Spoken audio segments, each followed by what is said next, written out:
Hey guys so next important విషయము ECET చేస్తున్నాము. ECET exam already డేట్లు వచ్చేసినాయి, అన్నీ మాట్లాడేసినాము.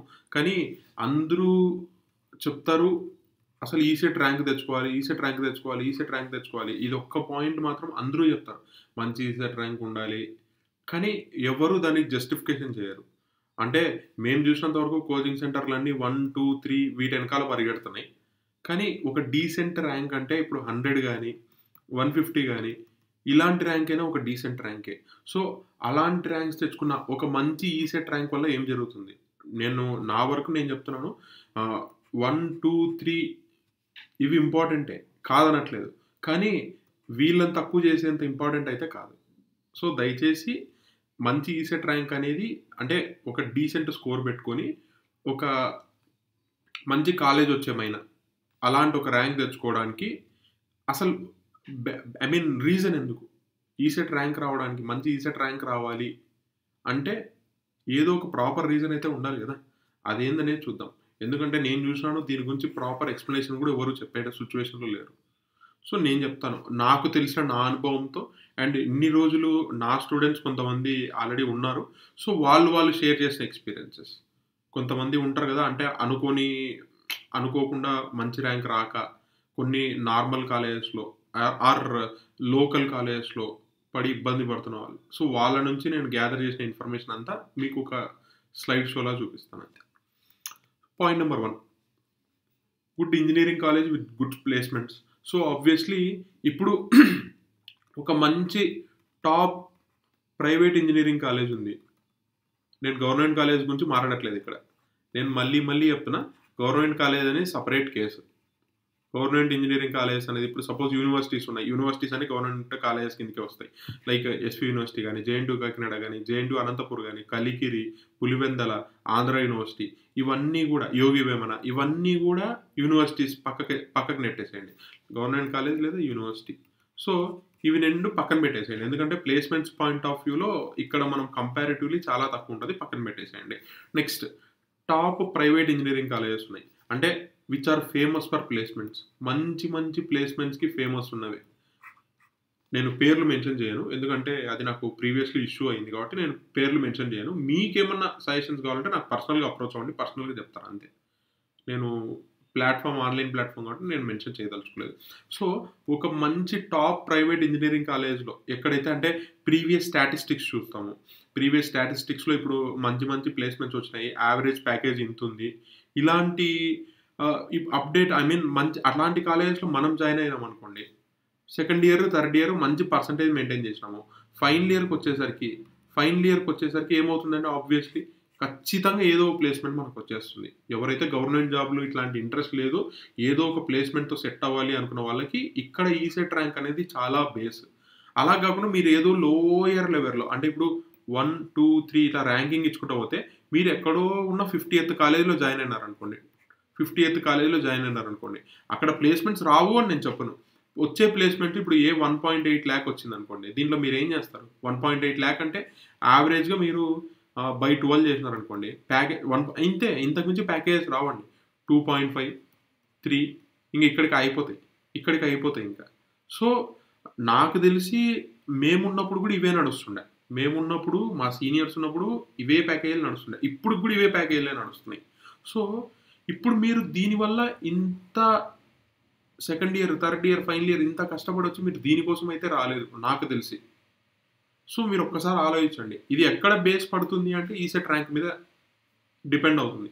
ఈసెట్ ర్యాంక్ కనుక ఈ కాలేజ్ని తెచ్చుకునేలా ఉండింది అనుకోండి, మంచి ప్లేస్మెంట్స్ ఇచ్చే కాలేజ్ని, మీకు చాలా బెనిఫిట్ అయి ఉండేది. అండ్ ఇంకొకటి, ఈ పర్టికులర్ ఇయర్లో నేను పక్కా డిసైడ్ అయినాను, కొన్ని కాలేజెస్ అంటే కొన్ని సెలెక్టివ్ కాలేజెస్ తీసుకొని లాస్ట్ ఇయర్ ప్లేస్మెంట్ హిస్టరీ ఎలా ఉంది మన అంటే పర్టికులర్గా electrical, ECE, civil, mechanical, CS ఈ బ్రాంచెస్కి ఎలా ఉంది అని చెప్పేసి మ్యాక్సిమం చేయడానికి అని చెప్పేసి ప్లాన్ చేస్తున్నాను. దాని గురించి కూడా నేను అయితే ప్రస్తుతానికి తెలుసుకుంటున్నాను, ఇంటర్నల్గా ఉన్న స్టూడెంట్స్తో ఎలా ఉంది పరిస్థితి అని చెప్పేసి, విత్ ప్యాకేజ్ ఎంత ఉంది అని చెప్పేసి తెలుసుకుంటున్నాను.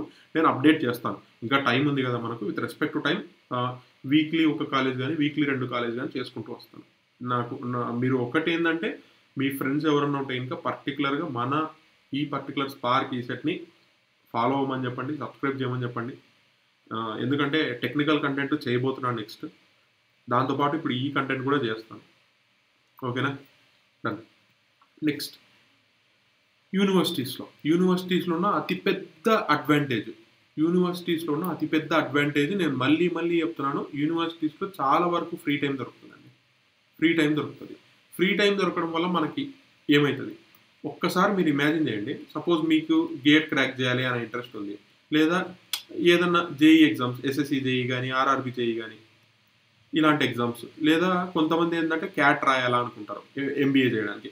ఇలా ఒక్కొక్కటి. కొంతమంది ఏమంటారు ఫారిన్కి వెళ్ళాలి ఎంఎస్ చేయడానికి అని చెప్పేసి ఒక్కొక్కరికి ఒక్కొక్క ప్లాన్ ఉంటుంది.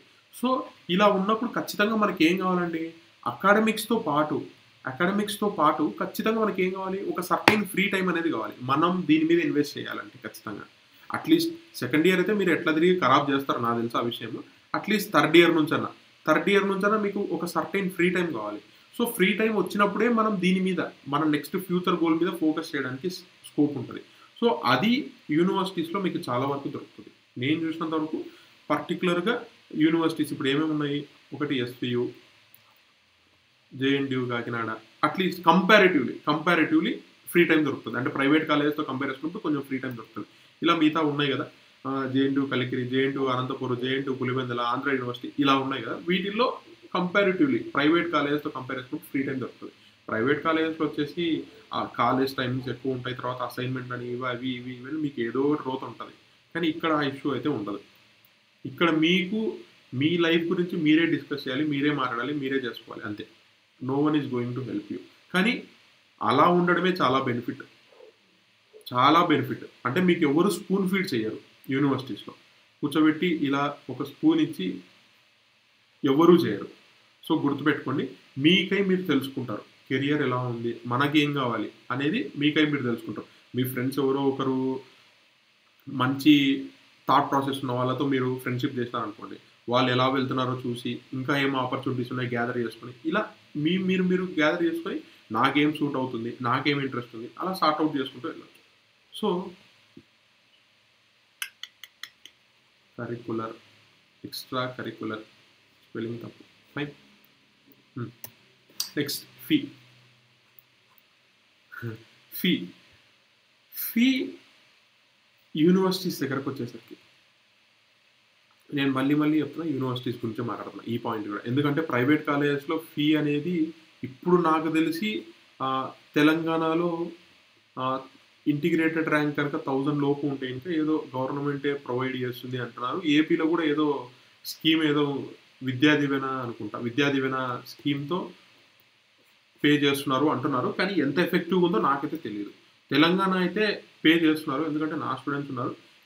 ఇవి ఏపీ స్టేట్లో ఎంతవరకు ఎఫెక్టివ్ ఉందో నాకు తెలియదు. కొన్ని విన్నాము, అంటే టైంకి పడట్లేదు ఎక్సెట్రా అని విన్నాను. సో దాని గురించి మనం పక్కన పెట్టేస్తే, యూనివర్సిటీస్కి వచ్చేసరికి యూనివర్సిటీ ఫీ ఆబ్వియస్లీ కంపారిటివ్లీ చాలా తక్కువ ఉంటుంది. మహా అంటే 30-35K లోపలనే ఉంటుంది పర్ ఇయర్. 35,000 లోపలనే ఉంటుంది. ఇక్కడికి వచ్చేసరికి చాలా ఎక్కువ ఉంటుంది. ఇప్పుడు కొన్ని కాలేజెస్ ఉన్నాయి, టాప్ కాలేజెస్. అంటే ఇప్పుడు సపోజ్ మోహన్ బాబు యూనివర్సిటీ ఉంది. మోహన్ బాబు యూనివర్సిటీనే మార్చినారు దాని పేరు. So for time being approximately అక్కడ నేను విన్నంత వరకు 2 lakhs per year అని నడుస్తుంది అని విన్నాను. సో అంత హై ఫీ ఒకవేళ మీరు పే చేయలేని సిచ్యువేషన్లో ఉంటే మాత్రం మీరు ఖచ్చితంగా ఆప్ట్ ఫర్ యూనివర్సిటీస్ ట్రై చేయండి. బెస్ట్ అంటే ఇక్కడ మీకు ర్యాంక్స్ అప్లై అవుతాయి. టాప్ 1 to 50 లోపల ఉండడానికి చాలా ఇంపార్టెన్స్ ఉంది ఇక్కడ. 1 to 50లో ఉన్నప్పుడే మీరు యూనివర్సిటీస్ అనే పాయింట్లో ఆలోచించవచ్చు.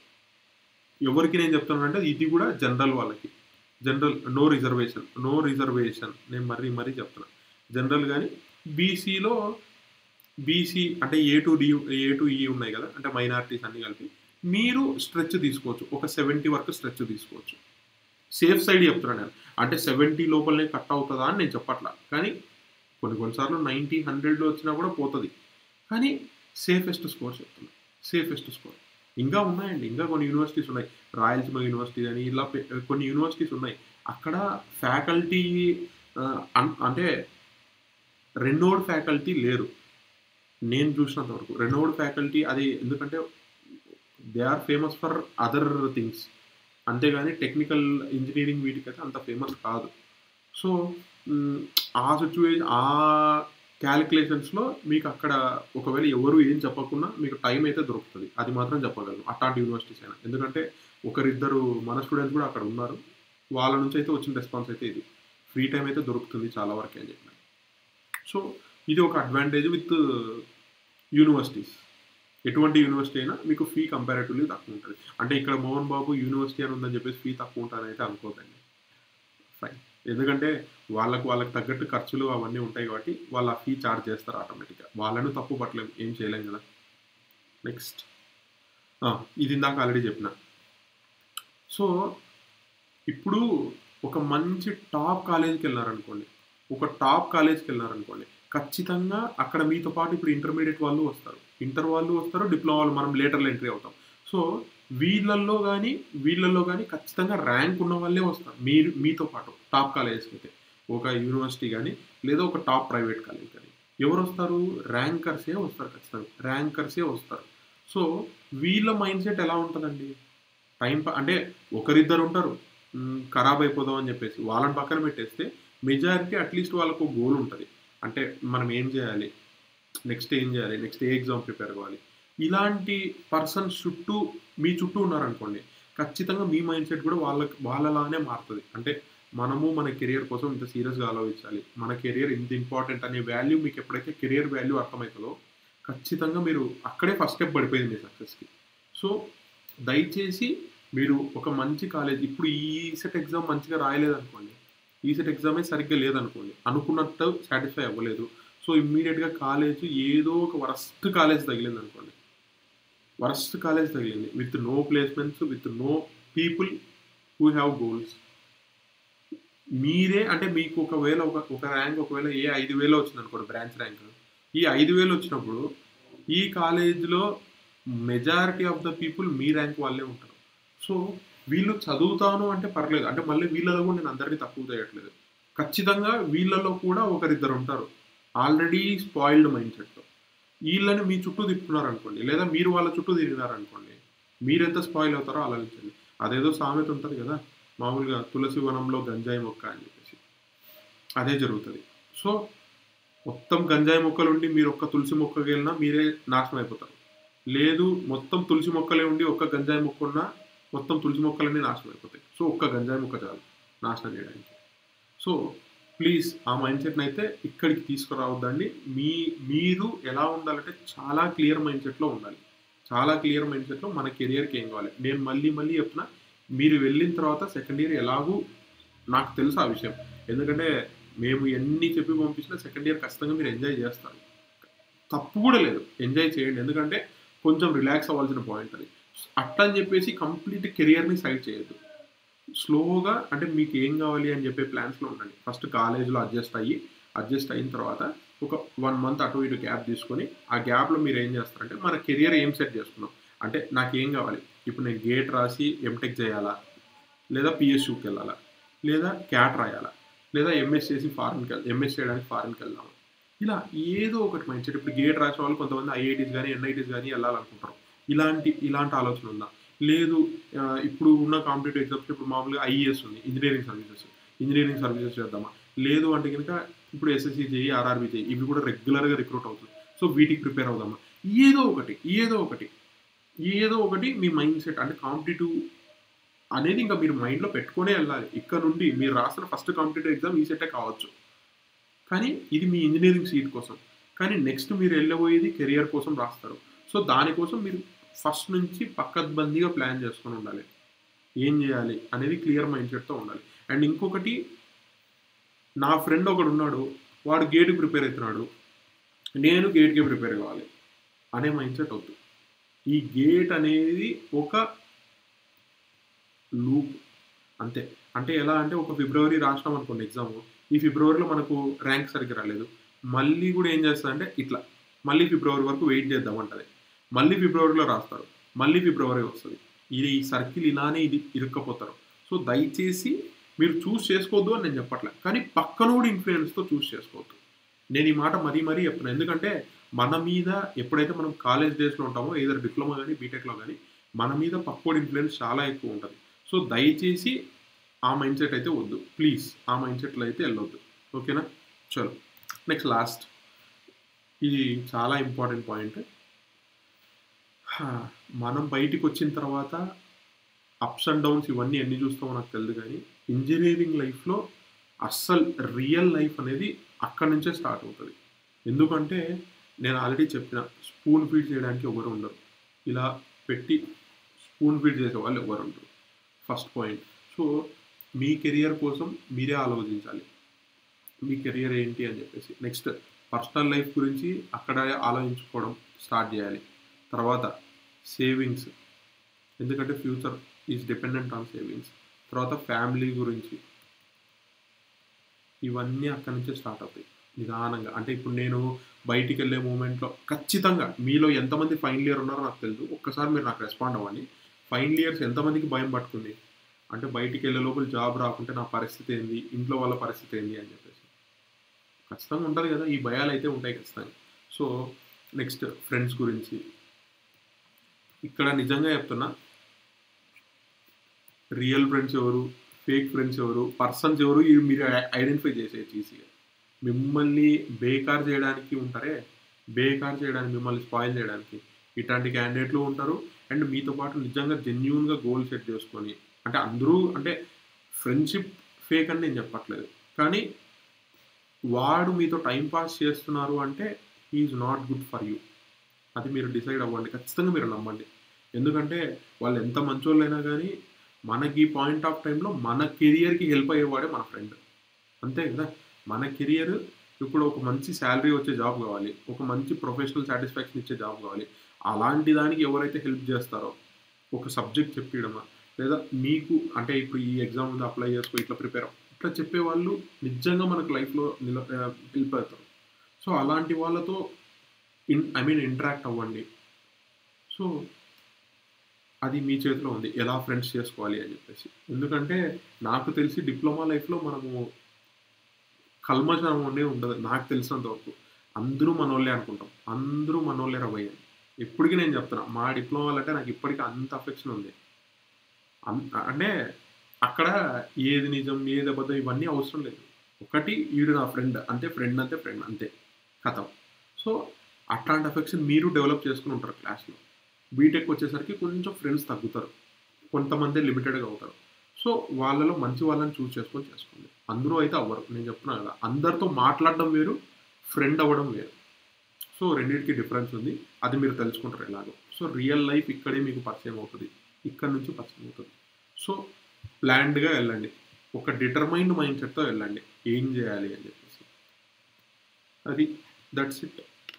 5 మెయిన్ పాయింట్స్ అయితే డిస్కస్ చేస్తున్నాను. అండ్ మీకు గనక ఈ పాయింట్స్ గనక ఇంపార్టెంట్ అనిపించి, అరే! కరెక్టే కదరా అనిపిస్తే మీరు ఖచ్చితంగా మీ ఫ్రెండ్స్‌తో షేర్ చేయండి. అండ్ పర్టిక్యులర్ సబ్స్క్రైబ్ చేయండి. ఎందుకంటే టెక్నికల్ కంటెంట్ రెడీ చేస్తున్నాం. ఆల్రెడీ వస్తుంది.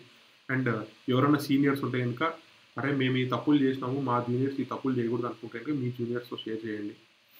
ఎందుకంటే నేను వినే టాపిక్స్ వీటి మీద కూడా ఉన్నాయి. కొంతమంది సీనియర్స్ పాపం బాధపడుతున్నారు. కాలేజ్ సరిగ్గా లేదు.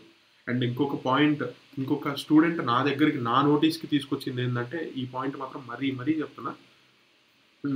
కాలేజ్‌కి జాయిన్ అవ్వకముందు అంటే ఈసెట్ రాసి కాలేజ్‌కి జాయిన్ అయ్యే ముందు వీళ్ళ మైండ్‌సెట్ ఏందంటే ఇప్పుడు సపోజ్ ఎలక్ట్రికల్ అనుకోండి.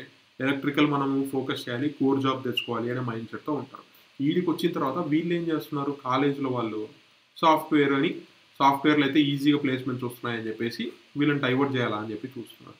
సో, దానివల్ల ఏమవుతుంది అంటే ఇప్పుడు ఎలక్ట్రికల్ స్టూడెంట్ సాఫ్ట్‌వేర్ నేర్చుకోవాలి. దట్ టూ థర్డ్ ఇయర్ లాస్ట్‌లోకొచ్చిన తర్వాత ఇది నేర్చుకోవాలి అంటే వితిన్ ఎ షార్ట్ స్పాన్ అదంతా పాసిబిలిటీ కాదు. ఇప్పుడు మామూలుగా మీరు జెన్యూన్‌గా ఆలోచించండి. సీఎస్ వాళ్ళు చూడండి. సీఎస్ వాళ్ళు రైట్ ఫ్రమ్ ఫస్ట్ ఇయర్ చదువుతారు. నాకు తెలిసి ఊప్స్ అనే కాన్సెప్ట్ నుంచి. ఊప్స్ నుంచి డేటా సైన్స్ డీబీఎంఎస్ ఇలాంటి సబ్జెక్ట్స్ నుంచి స్టార్ట్ చేస్తారు మీరు. సో, అది థర్డ్ ఇయర్ లాస్ట్‌లో వచ్చిన తర్వాత ఒక్కసారిగా నేర్చేసుకోవాలంటే అది అంత ఈజీ టాస్క్ అయితే కాదు. సో, దయచేసి ఇట్లాంటి కన్‌ఫ్యూజన్‌లో ఉన్నా కూడా మీరు క్లారిటీ అందుకే నేను చెప్తుంది. ఒక క్లారిటీ మీరు ఎలక్ట్రికల్ కావాలి అన్నప్పుడు ఎలక్ట్రికల్ అనే మైండ్‌సెట్‌తోనే వెళ్ళండి. ఈవెన్ నేను మేమెప్పుడు వెన్ ఐ వాస్ ఇన్ ఎస్‌పీయూ ప్లేస్‌మెంట్స్‌కి నాకు తెలిసి మా స్ట్రెంత్ అరౌండ్ 40, 41 ఉన్నప్పుడు అందరూ అటెండ్ అయినారు కానీ ఒక్క ప్లేస్మెంట్ కూడా అటెండ్ కాదు నేనే. ఒక్క ప్లేస్మెంట్ కూడా అటెండ్ కాలేదు. నాకు తెలుసు నేను పక్కాగా డిటర్మైన్డ్‌గా నాకు ఒకటి తెలుసు.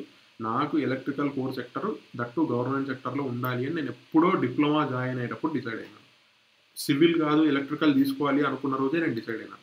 ఖచ్చితంగా గవర్నమెంట్ జాబ్‌లో నేను ఉండాలి ఎలక్ట్రికల్ పర్టిక్యులర్‌గా అని చెప్పేసి నేను డిసైడ్ అయ్యి ఉన్నాను. సో మీరు అలాంటి ఆలోచన అంటే ఇక్కడ నేనేం గొప్పలు చెప్పట్లేదు. కానీ నేనేం చెప్తున్నా అంటే మీకు కన్వే చేయాలనుకుంది మీ మైండ్ సెట్‌ని కొంచెం డిటర్మైన్డ్‌గా పెట్టుకోండి. అంటే నా ఫ్రెండ్ సాఫ్ట్‌వేర్ జాబ్ వచ్చింది.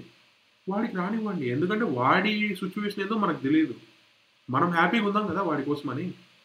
అరే! మంచి జాబ్ వచ్చిందిరా భయ్ అని చెప్పి ఆనందంగా ఉండండి. ఆడి కోసం అని చెప్పేసి. అంతే తప్పించి ఆడికొచ్చింది అని చెప్పేసి నెక్స్ట్ ప్లేస్‌మెంట్ నేను కూడా ఎట్టా తిరిగి అటెండ్ అయ్యి నేను కొట్టాలి. మీరు ఇంకా మంచి దాని కోసం ఏం చేస్తున్నారు? ఒక హై పొజిషన్ కోసం ఏం చేస్తున్నారు? గవర్నమెంట్ సర్వీస్ కోసం అంటే ఈ పొజిషన్ కోసం ఏం చేస్తున్నారు? మరి ఈ పొజిషన్ గురించి ఎందుకు మీకు? సో దయచేసి అలాంటి డైవర్షన్స్ పెట్టుకోవద్దండి. ఓకేనా? Thank you. Have a great day.